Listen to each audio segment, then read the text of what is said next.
Hello everyone, welcome to my channel, and this video is about our visit to Bangon Falls and Tarangban Falls.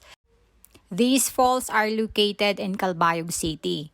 We are from Catbalogan City. So we had this trip for 1 hour and 30 minutes before we arrived at these two majestic falls, the pride of Calbayog.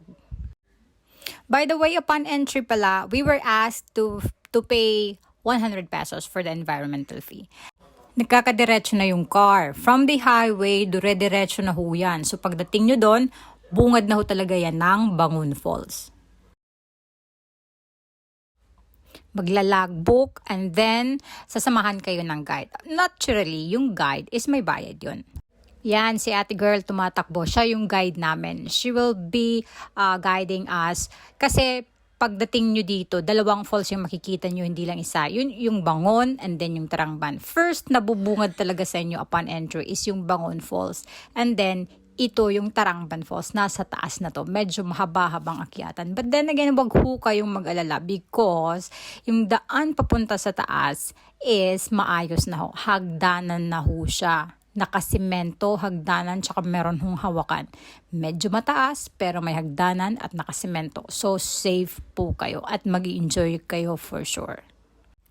Inuna namin puntahan yung Tarangban Falls kasi medyo malayo siya. Nasa taas kasi, nasa tuktok. The climb is really worth it. As you can see, maganda. Nakakortina yung water. Pwede ho kayong maligo dyan, but this time hindi ho kami naligo. The last time we were here on 2016, me and my husband was here together with my office mates. Naligo kami. But ngayon, hindi ho kami maliligo kasi may pupuntahan pa po kami. Nagmamadali ho kasi kami. Itong part na to, this is Bangon Falls. Ito yung makikita nyo upon arriving from your trip. Kung saan man ho kayo galing. Kung galing kayo sa norte or galing kayo sa Catbalogan, ito talaga yung bubungan sa inyo. This is Bangon Falls. Ito yung first part na dadatnan ninyo. Kung maliligo ho pala kayo dito sa Bangon or sa Tarangban Falls, you can bring your food. Wala ho silang restrictions. Pwede ho kayong magdala ng food pero clean as you go po dapat. These falls are considered tourist spot ng summer, kaya dinadayo na ho talaga ang place na to. Timing today, walang tao, walang katao-tao talaga. So, nasolo namin yung Bangon Falls and then Tarangban Falls. Sa ito sa hindi ho kami makakaligo. Nagmamadali ho talaga kami. Kudos sa LGU ng Calbayog. Kasi the last time we were here, rough road po at then single lang ho na motor yung pumapasok dito. But this time, yung sasakyan nakakadiretso na po. So hassle-free na ho yung pagbabakasyon. Maayos na ho yung kalsada. So yung mga turista, hindi na ho talaga mahihirapan pag pumupunta dito. Time to say bye-bye to Bangon and Tarangban Falls. Nakaka-inlove talaga yung place. Anyway, babay muna kasi may pupuntahan pa po kami. Medyo mahabang trip pa po.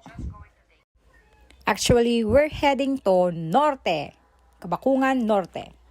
Ito ho yung Kabakungan, Caba Beach. Ito ho yung pupuntahan namin. Dito ho kami mag-overnight.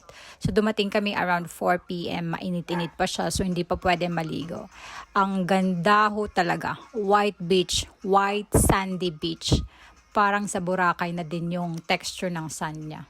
Nakaka-relax. So, summertime ngayon, ano pang hinihintay nyo? Mag-visit na kayo sa mga beaches. Isama nyo sa list nyo yung Caba Beach dito sa Norte. Magpa-reserve po muna kayo ng tutuluyan nyo ha, kasi summer ngayon, peak season. Marami-raming pumupunta, baka wala ho kayong matulugan. Okay, thank you for watching. See you in my next video. Bye-bye!